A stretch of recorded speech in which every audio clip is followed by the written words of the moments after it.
For this episode, I have Zane Griggs with me, and I met Zane a couple of years ago at an animal-based retreat, and he is in phenomenal shape. He's 53 years old now, and I've been saying for the past few years, once I'm your age, I want to look like you and be as healthy as you. So he has been helping people to improve their metabolic health since '98. He's also the author of the book Kicking Ass After 50, in which he teaches you all the ways to improve your health, to kick ass, as you get older. So in this episode, we're going to talk about some of the concepts and some of the lessons learned, some of the things that he does to stay as healthy as possible as he gets older, and also some of the things he doesn't do anymore that he might have done when he was younger. So join me in welcoming Zane Griggs.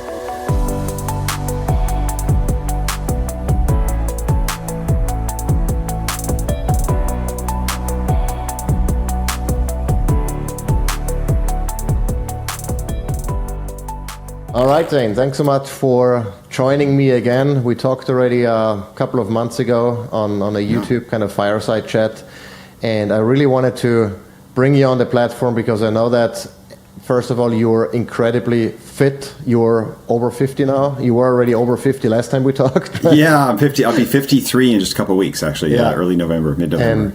And you look amazing.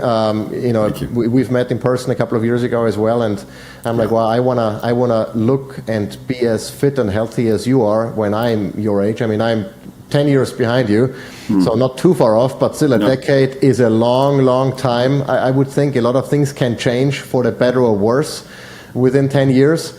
And so, I just like to see where you stand now with, what it means, what you are doing to stay fit, especially as you grow older. Some of the things maybe you don't do anymore, some of the things you focus more on from a movement and exercise perspective, but also, nutritionally, and maybe, sleep and many of the other things, many of the other components that ultimately make up a healthy life. And, let's just chat about what others can do to get in better shape, to maybe feel less pain, to move better, to just function better as they get older instead of, deteriorating and falling apart and having, less and less, muscle tissue and lower bone density and some of the things that we typically notice in the aging population. But I think you and I know that doesn't have to be like that. And it shouldn't be like that. That's not the default human, I guess, destiny to fall apart at some point. So let me hear what's your take on this. What are you doing?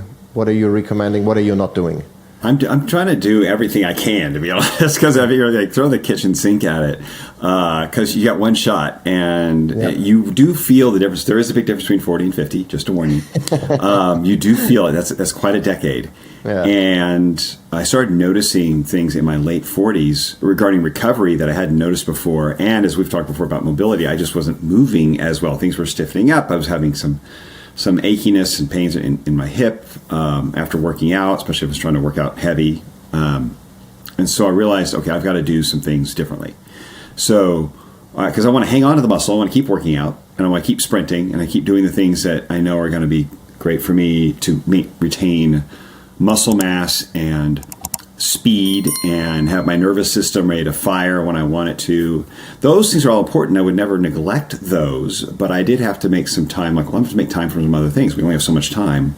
Right. And so I did back off on hitting things so hard and started working on, like you said, mobility, muscle activation, working with bands, doing floor work, animal flow type movements where things like monkey and froggers and bear walks and stuff that made me move in ways you probably haven't moved since you're a kid, right? Like we're on the floor, we're turning. You can go from all hands and little hands and feet down, face down to flipping over backward and then back again. Just be able to rotate and move or a deep squat, sit into a deep squat like a monkey would sit, or like a.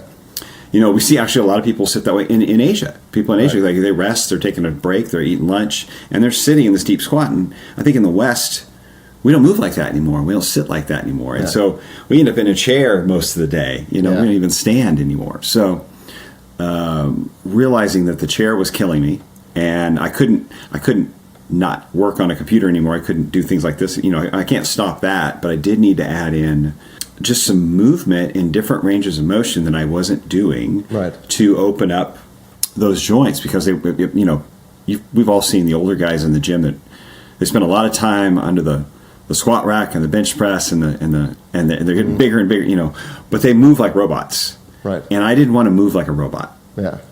Or have all the aches and pains that went with it. So I do spend time, and every morning pretty much one of the first things I do is get on the floor and start opening up hips and shoulders and my spine and rotating and moving through a range of things that helps me start my day. Right. And then I'll spend extra time during the week on that as well. That's become more normal. At first it was odd and it felt tight and everything. I'm like, is this really am I really going to get anywhere with this? Because you just feel kind of old and stiff, Right. But with consistency, it does work. And so that's what I found like, I'm actually a little more fluid in my spine, my hips, shoulders I'm still working on. But, and it's helped my strength training. So I don't have those little aches and pains, those little creakiness, and I can actually now start working on going back to some heavier weight that I was doing before without pain. And if I start to feel I know what I need to do. So that's been a big component of my fitness is adding that mobility routine. I'm paying a lot more attention to sleep. I track it with an Oura Ring, looking at deep sleep and the REM sleep and my heart rate as well as heart rate variability. So looking at those factors to make sure I'm getting into that parasympathetic state so I can really rest and recover, because the recovery is what's going to help us keep moving forward. And that does seem to take a hit as we get older, so our body's ability to recover and handle stress. Right. So trying to, realizing that a lot of what we do during the day is what affects our night's sleep. So getting early sunlight in the eyes. Yeah. I spent years fasting, like 10 plus, maybe 12 years, doing a lot of intermittent fasting, almost daily on some level. And talking to sleep coaches about what they did. Well, I talked to one who was also an avid faster, and she said, I started eating earlier, getting sunlight earlier, and then finishing eating my last meal of the day a little bit earlier. That really helped getting that deep sleep. It just sets up your circadian rhythm to work better, right? And not make you have to digest like a heavy, meaty meal, within 2 or 3 hours of going to bed. And so things like that, which really allowed me to get in better sleep, deeper sleep, and helped my recovery. Things I didn't have to worry about, I didn't think about 10 years ago. Yeah, true. And now my body's that much more sensitive to my day and to stress. But do you also think? I fully agree that age is certainly a component. But do you also think that if you spend a lot of time in trying to figure out and understanding your body and trying to do the right things, that you become more sensitive or aware of how certain things impact your body on the plus or on the negative? Back in the days, I know that if I would get drunk, I would feel it. But having 3 glasses of whatever, no big deal. I would sleep. Right. Now, 1 glass of wine is pushing it. I can already feel the impact. 2 glasses and my night is gone. I still function probably 99% better than most people around me. But as far as my baseline is concerned, and that's really the only baseline I'm concerned about, right, I can feel a massive impact. And I would also argue that I think I've become more in tune in interpreting, the signals of my body, where I'm like, okay, if I'm not 120% mentally, something is off. Whereas, I'm fine. I've been, I'm better now than, most of my life. But still, because my baseline is different, I can tell if I deviate from that much more so than I could in the past, where I, feeling crappy, I thought was feeling great, Right. No, I think there's definitely some awareness, some self-awareness, and I do, but I think there was some sensitivity. Like what triggered me to pay attention to it was the fact that I wasn't recovering. Like I was not recovering from my workouts. I was feeling run down. I looked good. Now I looked good. I was lean, solid, had muscle. I looked good. I didn't feel good. Right. And that's when I'm like, okay, what am I doing? And I was pulling too many stressors, because exercise is a stressor, fasting is a stressor. If you're eating low carb, that's technically a stressor. and then work, life, sleep, if you're not getting enough sleep. So I had too many stressors going at one time. Some of those could be really good tools used in the right way for the right person or the right goal, but I was pulling all of them. Yeah. And my body was like, no, you could have powered through this at 42, but at 48, not so much. And so there was where I think as we get older, we have to be more diligent and more, like you said, more sensitive to what our bodies are telling us, and more consistent with our good habits, because we don't have the hormones to really power through it like we did when we were kids. Like, I mean, think about how you lived when you were in your 20s. Could you survive like that now? No. No, we'd be dead. Or we wouldn't come off the couch. We wouldn't get out of bed. And we're lucky we had to change, because we may not have lived this long if we kept living like we did in our 20s. You know, we would have found some way to die stupidly. Yeah. And I think, you know, so some of that wisdom that comes with age, it certainly plays a part, and that sensitivity to what your body's telling you. But I mean, age is definitely a factor. And we have to get smarter if we want to continue to thrive and perform at a high level as we age. And that's my goals too. I look at Mark Sisson, who's 70 and ripped and starting a company with his son, and he's just still very active. And I think, okay, that's a good target for me. He's got like 17 years on me, and I'm like, okay.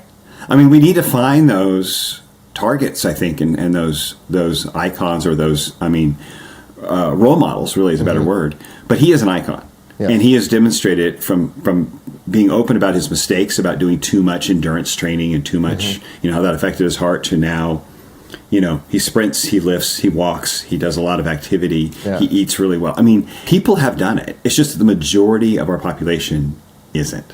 Right. And so I think there's a bit of a flex or some motivation there, where if you're over 50, especially if you're over 60, you walk into a room and you look fit, you're a fit, healthy person, you stand out in this society. And you have an advantage in that your body's working better, you're probably thinking a little faster, and you can still keep pushing the limits in your career with that wisdom we've acquired. I mean, everybody acquires wisdom over time, but if you can physically still put out that energy and that level of, you know, drive, you know, into your career, or just with your family, or whatever it is that you're pursuing that's important to you, then you get the benefit of both of those, of the energy and the wisdom, which just a lot of people now, they've lost some of that. And to me, that's a motivator. That's a huge motivator for me. And like, I don't need the alcohol. I don't need to, you know, I want to go to bed so I can have enough sleep. And that's what motivates me to go when I don't always mentally want to, but go get under the bar and lift something heavy, or go out and sprint across the grass. It's understanding that benefit. If I stop, the benefits stop. And because I can look around and see plenty of examples of people who stopped. Or never started. Where they just let whatever the advantage they had in their youth disappear.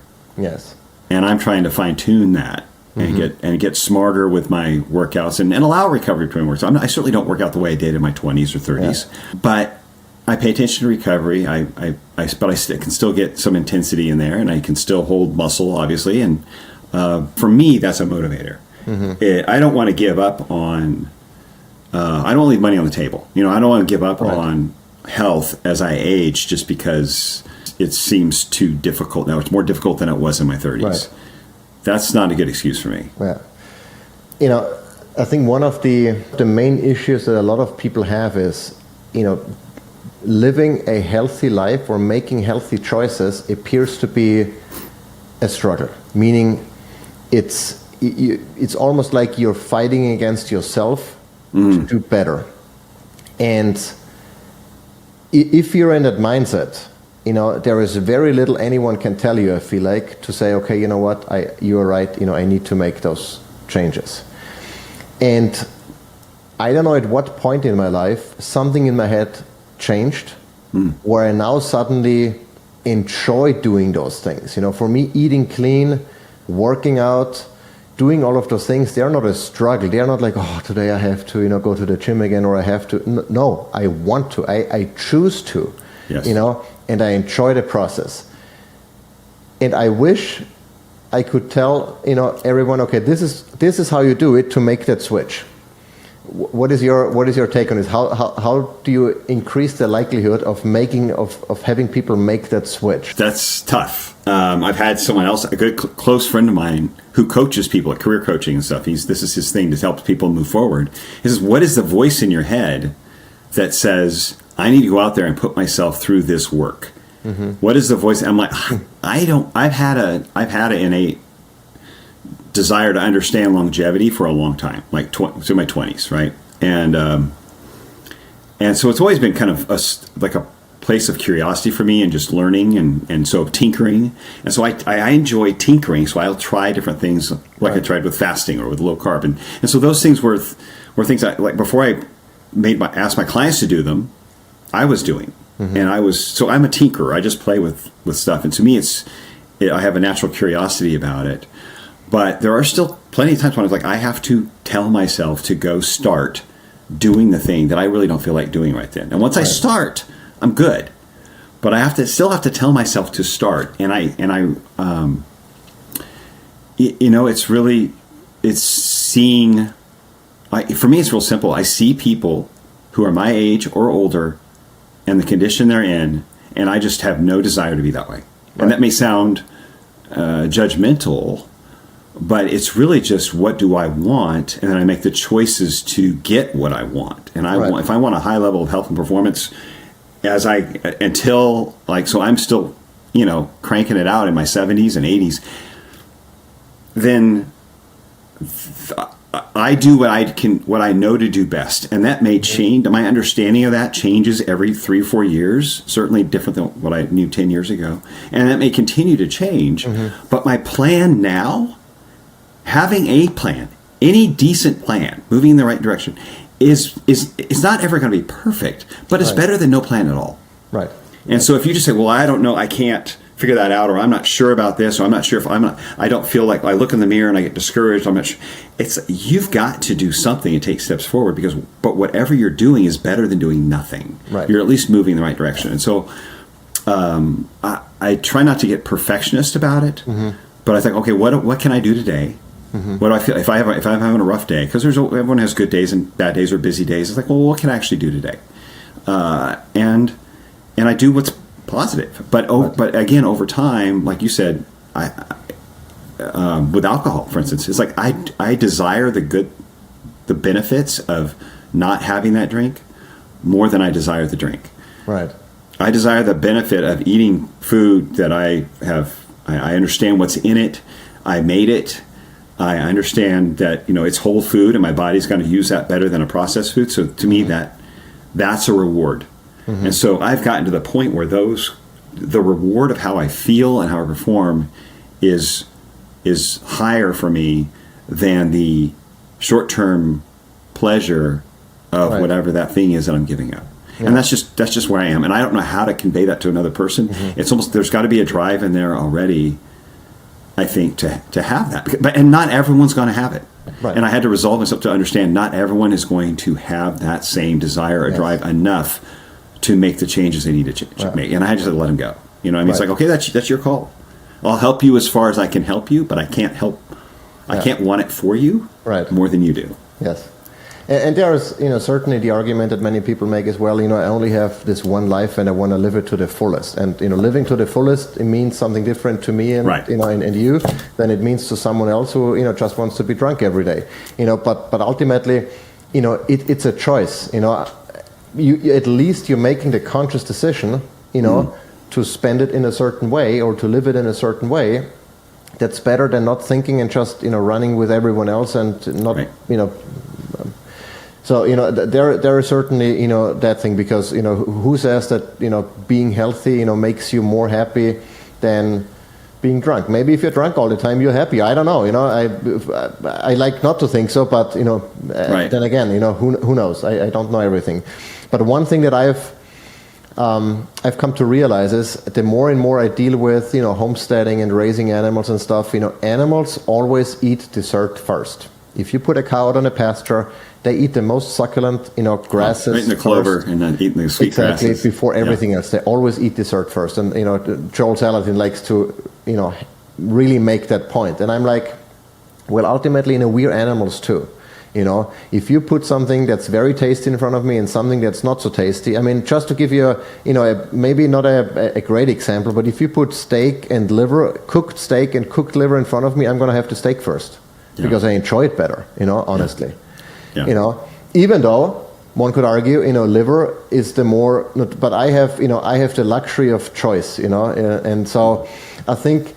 And obviously, choosing between those two, there is no terrible choice. But if you choose between a donut and a steak or the donut and the liver, there is a difference. Yes. So what I've come to, and knowing me, I'm also not a person of moderation. If I go for something, I go for something. And if it's good or bad, it doesn't really matter. And so, the once every 2 months or whatever we have pizza, if you put 2 pies in front of me, I'm going to eat 2 pies, I don't care about the consequences. Enjoy them. Exactly, and I enjoy that, Yeah. But, I also realize that, I also have the capacity, if I feel like, okay, this is not going to go well for me, or if I choose to feel great the next day versus accepting that the fact that I'm probably not going to feel great the next day, I might make a different choice. But not everyone, has that capacity or that, whatever it might be to make the right choice. And so I think controlling the environment, in particular with kids, is a major factor. If you don't have wine at home, you're not going to be having a glass of wine in the evening. It's as simple as that. If I have wine at home, I might choose to open that bottle, and then that bottle is open. I'm like, shoot, I don't want to pour it away after one glass. No, tomorrow I have to drink again, and then the day after because I don't have more than one glass. So I've had 4 days of drinking. Even though not gonna destroy me, but no, it's again not having the wine at home. I don't even have to make the decision. I don't even run into that mental issue that there might be of having to make a good decision. If you can only make good decisions, and again, particularly true with kids, if there is no food at home they shouldn't be eating, there is no battle. There is no, and so I think setting yourself up in the right environment, and that obviously not only includes the foods you have at home, but the people you interact with, that you surround yourself with. If those are all people who strive to do better versus the ones that, let's go out and get hammered tonight, you're not going to go get very far, because making that call and being the odd one out very often, that you have to be, that I'm sure you've been very often as well. Oh, yeah. That's not everyone's cup of tea. I thrive on being a contrarian or being different and doing the exact opposite of what everyone else does, but most people don't. Right. I'm the same way. Yeah, it didn't bother me. I was an oddball in high school. I continued to be an oddball at 52 years old, for different reasons. Yes. But yeah, I'm odd. But I'm also odd that I don't have many people are at my level of fitness at 52 years old. So that makes me odd as well. Like my choices make me odd in a lot of ways. But people look at me, oh, you're not going to have a little? Are you worried about getting? I'm not worried about getting fat anymore. It's not about the abs anymore. It's about how am I going to feel tomorrow, or how am I going to sleep tonight if I have that. How's my stomach going to feel all day tomorrow if I eat that? And so those are things where I know enough that's like I'm not going to enjoy this tomorrow. So why am I worried about the next 5 minutes of eating this now? Right. And so my head really does go there. I've taken it a step further where I was eating. I realized I was eating a lot more when I was getting kind of run down and, like I said, pulling all those stressors. I was eating a lot more like a dieter, and I'm not a dieter. Like I'm not trying to diet. I'm not trying to get smaller. I'm not trying to get. I was already lean. I was already. I started eating a lot more like an athlete. I started paying attention to how much protein I was getting. What's my carb intake? What's the quality of this food? When am I placing it around my workout? So I started thinking a little more like, wait, I shouldn't. I know I'm helping people who are dieters who are trying to lose weight, and that those tools are great for them. But I got kind of caught up in that where I was doing a little too much for me, and I had to make a big shift where I'm feeding myself a lot more like an athlete. Right. And I honestly, it's kind of weird at this point, the way I'm working out, the way I'm eating and eating whole food, I can't eat enough food. Yeah. Like, I can't get enough calories in. I'm struggling to gain weight. Right. At 53 in like a couple weeks. And so, I'm lifting, I'm getting stronger. The muscles coming on and it feels good, but, and I'm recovering. But, when I'm eating, the way I know to eat, which is a whole food-based diet, animal-based diet with animal protein right at the center of it. Right. My appetite, is not ever an issue. It's not something that draws me the wrong direction. Right. And I actually need to get a little more. So I have to think strategically about how am I going to get this much food into my body with the type of food that I want to eat. Right. What a problem to have. It took me back to college. It's wild. I don't know if we didn't have processed food, if we were all still eating whole food, I don't think we'd have this many obese or overweight people. Right. I don't think you can get fat. Now, once you're overweight, you need to manage some stuff. But eating whole food with a decent amount of protein, you'd have a hard time actually getting fat. Yes. I totally agree, and my wife always makes fun of me because we have like a full meal, like steak and everything, and then 6 eggs, and I'm like I'm hungry, I'm gonna get a pound of raw cheese, and he's like, how do you do that, it almost seems like the more I eat, the leaner I get, Oh yeah. I sometimes feel like I'm overeating, but if I really look at how many calories, I'm not counting calories, but I need. I started tracking everything. You did? Yeah, I started tracking everything on like MyFitnessPal. I got a food scale. I was like, I want to find out how far off I am. Right. Because I'm like, something's off. So I started weighing my food, weighing my meat, weighing if I had a piece of fruit or a sweet potato or something like that. I weighed it and I put it in MyFitnessPal. I'm tracking. Okay, what is my Apple Watch saying? And I don't know what the accuracy of it, but the Apple Watch is saying my base calories, my active calories. And I have a hard time hitting maintenance calories. Right. And I'm trying to get to 200 calories over my maintenance calories. Right. I'm like, it takes thought. I have to be deliberate about getting over the calories I need to keep up with my activity. And it's not like I'm not an endurance runner. I'm not out there. I lift 3 or 4 times a week for maybe 45 minutes. I do some sprints here and there. It's not like I'm out there I spend 2 hours a day exercising. No, I work. I have a family. Right. But I'm struggling to get over maintenance calories if I want to try to gain weight, or even sometimes to even reach maintenance calories when I started paying attention because of my food choices. Right. Because I wasn't eating processed food. Mm-hmm. And it just opened my eyes. It's like, okay, we have done this to ourselves with our modern food system. If we were eating like we did 120 years ago, like the food off the farm, we would not be fat. Yeah. We would not be fat as a nation, and we weren't then. Right. Yeah. And I think that's actually great news for anyone who says, but I like to eat, I enjoy food. Well, so do I. I eat like a pig, but yet, it's not going to negatively impact me. And the other day I saw, a breakdown of how much protein versus calories are in a piece of meat versus, tofu and, plant-based proteins. And if you eat quinoa to get your protein, let's say, because you're on a vegan or plant-based diet, you get 5 times as many calories for the same amount of protein as just eating meat, So, that's all extra energy that you probably don't need. Maybe if you're an athlete, you can compensate for that. But, I'd rather stuff my face full of steak and have all the protein, all the micronutrients that I need, right? And maybe some eggs and whatever. Without getting 5,000 calories that I'm not gonna need. I need the protein, I need the fat, I need the micronutrients. Mm-hmm. I don't need carbohydrates, but I enjoy some carbohydrates. Yeah. But I don't need 5,000 calories worth of carbs, No.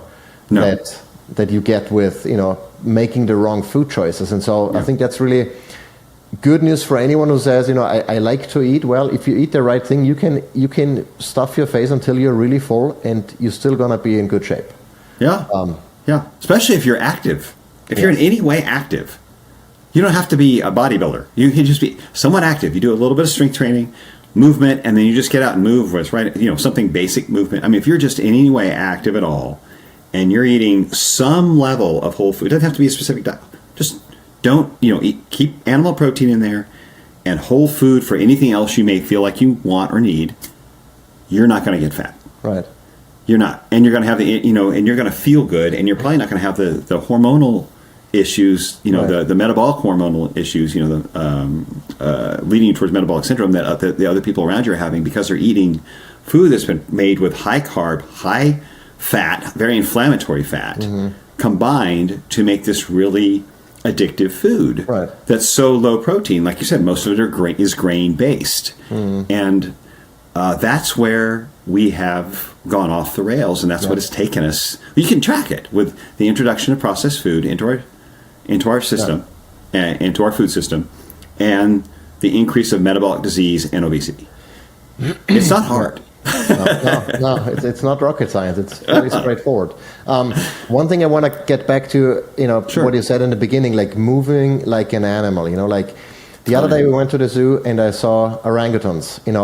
Just getting down one of those high towers on ropes, and I'm like, it's unbelievable how smooth and effortless they move. Yeah.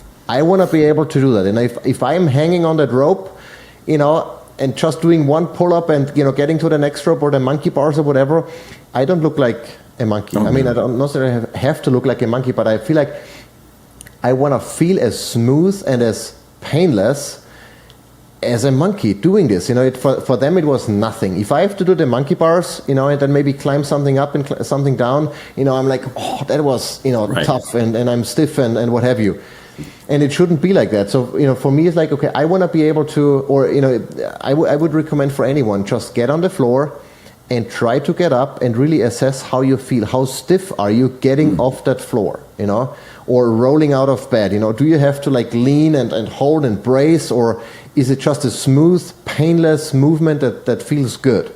And I would argue for most people, especially as they get older, all of those simple movements, like getting into a squat, getting up from a chair. Some people I see that have that struggle getting up from a chair, holding their knee and what have you. If you experience that, there is, you got to do something about this, because it doesn't really matter how strong you are or how good you look in the mirror. If you cannot do those basic movements pain-free, you're going to be miserable for the rest of your life, Yeah. And I think that's a good indicator or check for you to do yourself. How pain-free and smooth do you move in stuff that you do every day? And if there is something off, I think there is incentive for you to work on that using, do you follow like certain programs or what do There's you... a few that I've pulled from Instagram. There's one, it's an, we've forgotten the name now, I think IMB, but basically it's just a kind of an online program that showed you how to move through these simple movements. Right. I mean, on basic level, made a huge, they have like 3 tiers. The first tier would get most people moving so much better within a matter of weeks, just because you're getting down those floor positions and moving in ways you don't normally move, and you're getting engaged with your body. Like if you have to think about how do you move and rotate this way while on your hands and feet or hands and knees, then you're engaging your mind to muscle connection. Right. You're engaging with your body in a way. Your proprioception, your awareness of your body in space, is going to improve just by doing that. Because most of us move thoughtlessly because we're doing the same movements every day, and we've become so efficient that it takes little energy and little thought. And so when you actually have to engage and move in a way that makes you have to think, you have to engage your core, you have to hold some balance. Well, now your brain's working. It's certainly good for your brain to stimulate both sides, to maintain balance and to engage right and left side movement in a way that you haven't been. Right. But you make those connections again. It's like you're reconnecting with your body in a way that, again, like you probably haven't since you were a kid. Right. And I think that's important. If you don't use it, you definitely lose it. But just look at a child. The way a child moves, and they get on and off the floor. They do a somersault. They jump off of something, and they don't think about it. They just do it. But they're doing it all the time. And so, their nervous system's obviously a little fresher than ours, but we can still re-engage that and just make the time to. And I think that is what makes simple things like getting out of a chair, getting out of bed, getting off the couch, much more effortless without pain, because your body is like, oh, we know how to do this. We've moved through a greater range of motion than this before. Right. And so if you work out in a larger range of motion, like the deep squat or dead hangs, or you're doing some kind of animal flow, and you're and then you know, that's like a workout where you spend 45 minutes doing that maybe once or twice a week. And then you start moving throughout your day, which is well within that range of motion. That's your body's like, oh, we got this. Yeah. You know, we've been here. We can do more. But there is a different fluidity in your movement when you're consistently kind of just activating those muscles and getting those joints to articulate. Yeah. No, I totally agree. And you know, as much as I like, you know, strength training and lifting heavy stuff, I mean, I really enjoy squatting and cleaning and, you know, all of those things. But I realize, you know, strength, as far as the quality of my life is concerned for the next, hopefully 40 years or more, very much depends also on my ability to move, you know, painlessly and pain-free, right?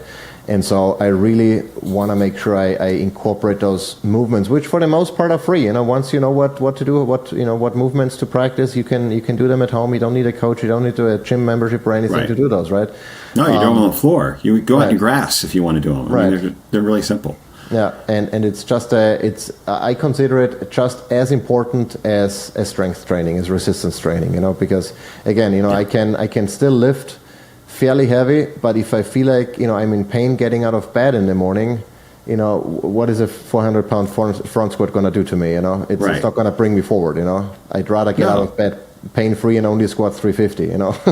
Right. It's really about. I mean, I think of lifting as just a way to hold on to muscle as I age, and I know I'm not going to be able to have the strength I had in my 30s. But that's okay. I don't need that top end strength. What I need is I can challenge my top end strength here, but I don't need to compare myself to my 35-year-old self. What I need to think about is I'm looking forward. How do I have X amount of muscle on my body when I'm 60 without injury, without constantly injuring myself? So I lift smart, but I do lift heavy in such a way with intensity to make my body build muscle. Yeah. You know. And so it's not some sort of like unrealistic goal. It's a very forward thinking sort of like what process do I need to go through to get to where I want to be when I'm 60 or 70 years old. And you can be very smart about that, like you're saying, adding mobility, not worrying about the top end of your strength. But it really comes down to consistency. Yes. And I think that's probably the biggest component of all of it, whether it's diet or exercise, is being and sleep too. Is just being consistent. You know, do your best to be as consistent as possible and avoid those. You know, there's always you have choices. We always have choices to make, and there's times when things are like it's not perfect. But we can get 80-90% of most of us have a lifestyle that allows us to be on 80-90% of the time if we just put our minds to it. Yes, I totally agree. All right, so if someone watches this or listens to this and say, okay, I want to be as healthy and as fit as Zane is when I'm his age, or maybe they already are, where can people find you, find out more information? I know you have a book that talks about many of those concepts, right? Kicking Ass After 50, co-wrote with Dr. Ken Berry. Basically, we're talking about diet, exercise, and sleep. The basics of a healthy, 3 pillars of a healthy lifestyle. It's on Amazon, and we do get in a lot into the processed food here, how that affected our bodies and how it does. We dig into that and what we need to do to give our bodies what actually needs a proper human diet. But I'm at Zane Griggs Fitness on Instagram, on Zane Griggs on YouTube, and then my podcast is the Healthy AF podcast, which is Healthy After 50. So if you put in Healthy After 50, it'll come up. So now you can interpret Healthy AF to motivate yourself however you want, but for me, it's after 50, and that's how the podcast will come up. So But those are the main places to find me, and zanegriggs.com will have all my other socials. All right, sounds good. I'll make sure to include all of that in the show notes. All right. And I appreciate you making the time.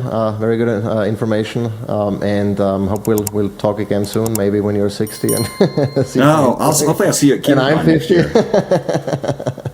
All right. All right, man. I appreciate it. Thank you, Michael. Thank you very I much do for the too. time. All right, bye. Bye.